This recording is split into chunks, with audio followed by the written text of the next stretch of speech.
IndiGo വിമാനത്തിൽ വെച്ച് മുൻ മുഖ്യമന്ത്രി പിണറായി വിജയനെതിരെ പ്രതിഷേധിച്ച യൂത്ത് കോൺഗ്രസ് പ്രവർത്തകരെ മർദ്ദിച്ചെന്ന പരാതിയിൽ ഇ.പി. ജയരാജനെതിരെ അന്വേഷണം നടത്താൻ കോടതി ഉത്തരവിട്ടു. ഇ.പി. ജയരാജനെ ക്ലീൻ ചിറ്റ് നൽകിക്കൊണ്ട് പോലീസ് സമർപ്പിച്ച റിപ്പോർട്ട് തള്ളിക്കൊണ്ടാണ് കോടതിയുടെ ഈ നിർണായക നടപടി.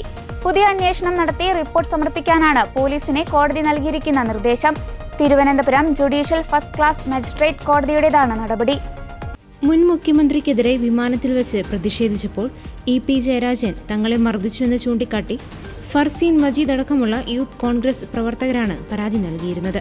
ഈ പരാതിയിൽ വലിയതുറ പോലീസ് അന്വേഷണം നടത്തിയിരുന്നുവെങ്കിലും ജയരാജനെതിരെ കേസെടുക്കാൻ സാധിക്കില്ലെന്ന റിപ്പോർട്ടാണ് കോടതിയിൽ സമർപ്പിച്ചത്. എന്നാൽ ഈ റിപ്പോർട്ട് കോടതി ഇപ്പോൾ തള്ളിക്കളഞ്ഞിരിക്കുകയാണ്. കേസ് എഴുതിത്തള്ളാൻ സാധിക്കില്ലെന്നും ഇ.പി. ജയരാജനെതിരെയും ഗൺമാൻ അനിൽകുമാറിനെതിരായ പരാതിയിൽ അന്വേഷണം നടത്തണമെന്നും കോടതി നിലപാട് സ്വീകരിച്ചു. പോലീസിന്റെ ഭാഗത്തുനിന്നും ജയരാജന് അനുകൂലമായ റിപ്പോർട്ടാണ് വന്നതെങ്കിലും കോടതി അത് അംഗീകരിക്കാൻ തയ്യാറായില്ല.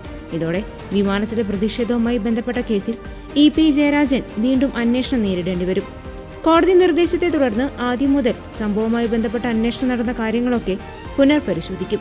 അതിനുശേഷം ഇ.പി. ജയരാജനടക്കം മൊഴി രേഖപ്പെടുത്താൻ സാധ്യതയുണ്ട്.